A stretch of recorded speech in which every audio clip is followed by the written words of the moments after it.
E aí, vamos pensar um pouco fora do aquário, fora da caixa?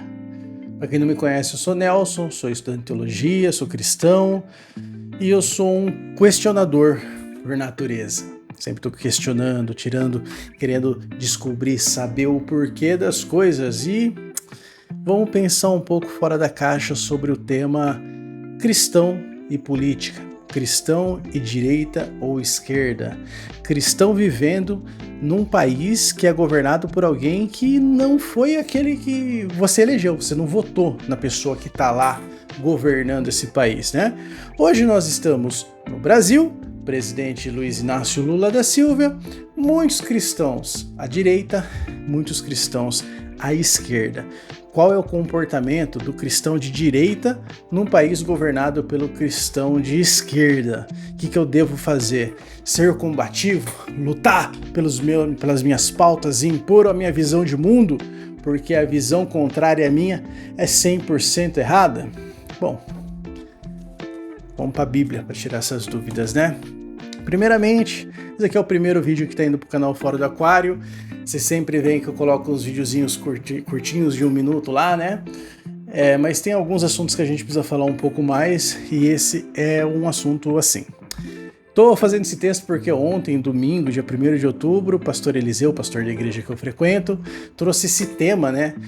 Não exatamente sobre o que eu vou falar, mas trazendo a reflexão, a questão do cristão, como que o cristão tem que se comportar nesse mundo, né? Ele deve abraçar as causas desse mundo por amor a esse mundo. Deixa eu subir a traseira da cadeira aqui para mim não ficar muito lá atrás. Ele tem que ser combativo, né? Defender as pautas de direita, as pautas cristãs. Bem, talvez o cristão que defenda muito o mundo simbolize que ama muito o mundo, né? O tópico da pregação foi de que nós somos estrangeiros e peregrinos nessa terra e que a nossa pátria é o céu. Mas eu também trago uma reflexão aqui que há alguns dias eu venho desenvolvendo esse pensamento na minha cabeça e eu queria trazer para ajudar você cristão, principalmente você cristão de direita, que no momento está contrariado aí com o governo de esquerda no poder. Poderia ser para você também, se esse vídeo fosse gravado lá em 2018, com cristão de esquerda, que está contrariado com um governo de direita. Por mais de vários lados que você possa ter, você é de esquerda, de direita, você pode ser de quina, de qualquer jeito, né? Essa palavra vai servir para você. Jeremias deu um conselho muito bom para quem estava num governo contrariado. E esse conselho a gente vê ele sendo exemplificado na vida de Daniel. Quando a gente vê aqui no texto Jeremias, capítulo 29, uma carta para os exilados. Jeremias escreveu uma carta para aqueles, não vou dizer cristãos, né, mas para o povo de Deus, Israel, que estava no cativeiro, lá na Babilônia, com Nabucodonosor, né? E essa carta ele envia que Deus dizendo, né? E Deus diz assim, ó, no versículo 4: Assim diz o Senhor dos Exércitos, o Deus de Israel, a todos os exilados que ele deportou de Jerusalém para a Babilônia. Já disse que foi ele que enviou para a Babilônia. Construam casas, estabeleçam-se nelas, plantem pomares e comam os frutos que elas produzirem. Casem-se e tenham os filhos. Encontrem esposas para os seus filhos e maridos para suas filhas, a fim de que vocês tenham muitos netos. Multipliquem-se, não diminuam. Trabalhem pela paz e pela prosperidade da cidade a qual eu os deportei. Orem por ela ao Senhor, pois a prosperidade de vocês depende da prosperidade dela. Olha só que conselho curioso para o povo de Deus que estava num lugar onde tinha um governante que eles não tinham escolhido. Na verdade, não tinha nem direito de escolher, eles eram prisioneiros, né? Eles estavam cativos. Por que Jeremias escreve isso? Deus manda nesse recado? Porque normalmente, quando você é colocado numa situação dessa, a gente vê isso no Brasil, você tem 2 caminhos que você pode seguir. Ou você se rebela, nesse caso aqui, os israelitas que se rebelavam, queriam lutar contra o governo de toda maneira, acabavam sendo mortos, né? Hoje em dia ninguém é morto, né? Você pode se rebelar, você pode ser preso, mas morto dificilmente, né? Você pode se rebelar, vamos invadir, vamos fazer não sei o que lá, você viu o resultado, né, galera presa aí. Ou você pode entrar para o povo deles. Esses dois caminhos estão errados, segundo Jeremias. Como que entrar para o caminho deles? Deixa eu explicar melhor essa teoria. Você foi levado cativo, você pega a cultura desse povo, começa a falar a língua desse povo, começa a ter as tradições desse povo, adorar os deuses desse povo, você se torna como eles, né? Então você, já que eu tô aqui, vou viver como eles, tá? Jeremias dá uma terceira via, um terceiro caminho. E esse caminho, olha que curioso, a gente encontra o exemplo dele na vida de Daniel. Jeremias diz, olha, o governante que está governando vocês hoje, por mais que vocês não gostem, fui eu que coloquei. Eu mandei vocês lá. Então, vocês nessa situação de estando sobre um governo que vocês não concordam, vocês vivam suas vidas, construam, plantem, colham, se casem, viva a vida de vocês. Trabalhe de maneira que o lugar onde vocês estão prospere. Prospere, porque a prosperidade desse local é também a prosperidade de vocês. E quando a gente enxerga a vida de Daniel, né, a gente vai lá no livro de Daniel, vê que Daniel estudou na Universidade do Rei. Daniel, ele vivia na cultura do país que ele estava exilado com Nabucodonosor, né? Mas Daniel não se contaminou. Daniel não se tornou um deles. Tanto que Daniel foi culpado, foi julgado, foi condenado por ser fiel às suas origens, fiel a Deus. Então Daniel, ele trabalhava para o rei, ele dava o seu melhor para o rei, ele até demonstrava assim um carinho pelo local que ele estava, porque eles já estavam lá há muito tempo, mas ele não se tornou um deles. Ele era fiel a Deus e até foi jogado na cova dos leões por conta disso. Bom, pegando o conselho de Jeremias para a gente aplicar hoje, para muitos cristãos, é a mesma coisa que você estar na Babilônia com Nabucodonosor, né? Porém, se você for ouvir o que Jeremias deu de conselho, é isso.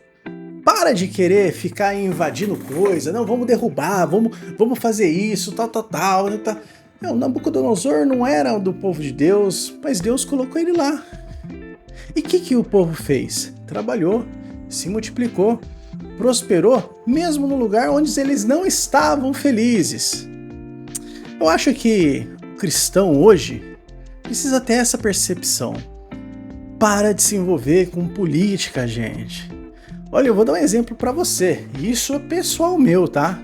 Quando eu olho para a política, para os cristãos que estão envolvidos na política, principalmente contra o governo hoje, na direita, vamos colocar assim. Olha, Silas Malafaia, quem mais tá ali, né? Tá aquele lá que alisa o cabelo, como é que ele chama lá? Marco Feliciano. Tem só os cristãos que tornaram o evangelho essa coisa que tá hoje aí, esse evangelho distorcido. Os cristãos que estão ratificando, os de mais expressão ali na direita, vamos brigar, não vamos aceitar, vamos lutar, são só a escória do cristianismo. Os expoentes, não tô falando você, meu amigo cristão sincero que tá aí, né, na inocência, sendo induzido por Silas Malafaia, que você tem que colocar a bandeira verde e amarela no altar, nada disso, tá? Tem muita gente inocente nessa, mas os líderes, esses caras que estão aí, expoentes de nome grande, eles sabem o que estão fazendo, eles sabem da culpa deles. E daí quando você olha quem é que tá misturado com essa questão de política, mais ainda, é mais um argumento para você se afastar desse negócio. Eu tô infeliz, porque o Lula ganhou, eu votei no Bolsonaro, e o Lula ganhou, e agora vai ser um problema, vou torcer para dar tudo errado, para que ele saia logo. Assim, o país é como um avião. Se o piloto morrer, se o piloto for mal, se o piloto morrer e o avião cair, morre todo mundo. É o que Jeremias disse. Trabalhe, viva a sua vida, ore pelo governante, ore pelo seu país, porque a prosperidade sua também é a prosperidade do país. A prosperidade do país também é a sua prosperidade. O político vai mudar a cada 4 anos, tá? Tem chance de mudar a cada 4 anos. O que não muda é a sua salvação. Você precisa brigar pela sua salvação. Você precisa ter certeza da sua salvação. Você precisa vigiar o seu coração, as suas atitudes. Se você está condizendo com que Jesus, com que Deus precisa de você aqui na Terra. Não adianta nada você se envolver tanto com política e esquecer que você é estrangeiro.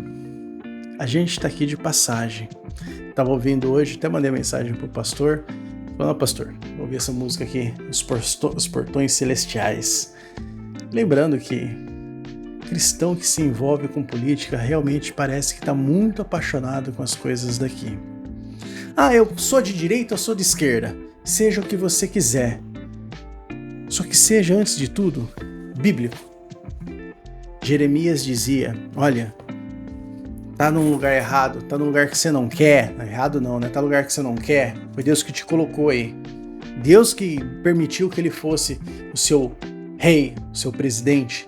Então, já que você está numa situação que você não quer, sua posição é trabalhe, viva, case-se, se alimente, tenha uma vida normal, se multiplique e prospere. Ore para que o governante que está hoje sobre a liderança seja sábio e que ele prospere. É cansativo ficar falando com um cristão que fala sobre política, né? Eu acho que é isso. Acho que foi esse. Esse é o pensamento que eu estou desenvolvendo. Se você puder e quiser deixar um comentário sobre o que eu falei muita besteira? Não falei muito besteira? Porque assim, eu estou fazendo esse vídeo aqui com pensamentos que vão surgindo à minha mente sobre certo tema. Eu acredito que em política, eu sempre prefiro ficar com o conselho de Jeremias, né? Deus que colocou. Foi Deus que colocou e Deus diz o seguinte, faça isso. Viva, trabalhe, honre o país que você vive, né? Ore por ele e prospere. Porque se você prosperar, todo mundo vai prosperar. É isso aí.